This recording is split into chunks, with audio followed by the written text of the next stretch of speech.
继续来看这只渔船哦，顶头是有2个台湾船员，甲3个外国船员。船甲人即马是拢伫中国福建的围头港。船头家表示讲，目前哦联络袂到船长，已经派人去中国沟通至接咯。澎湖佮金门的渔船，今仔虽然拢正常出海去掠鱼，也毋过哦，拢尽量离开限制水域，避免搁再引起冲突。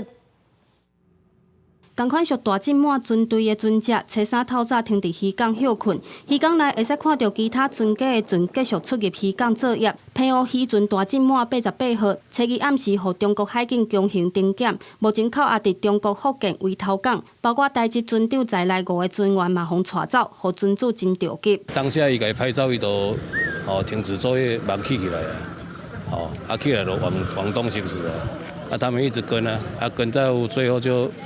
那个比较大艘的中国海警船就从前面包抄人员上船强行带走了。船主表示，已经派人去中国接触，而且受大浸满88号风扣押影响，透早澎湖渔船出港了后，嘛尽量远离中方海域。渔民表示，过去嘛捌有渔船越界，但并无发生过扣押的状况。大陆他们也不会来追赶，也没有遇到过。咱的相关单位海巡署甲咱的陆委会。 赶紧会当协助协商叫将咱的渔船赶紧会当释放回来。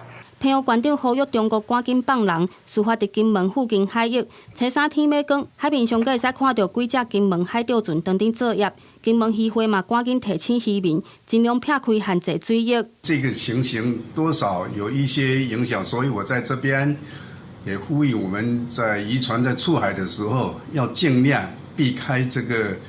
限制水域，不要去做一个无谓的纷争。两岸渔场小外，根据海巡统计，中国去年有1034只渔船越界，今年顶半年嘛有533只。渔业署长强调，这个海域本来就是两岸渔民长期共同作业区，目前是中国休渔期间，希望大家和平处理，让台湾渔船赶紧回来。记者陈环宇、柯正俊，澎湖金门报道。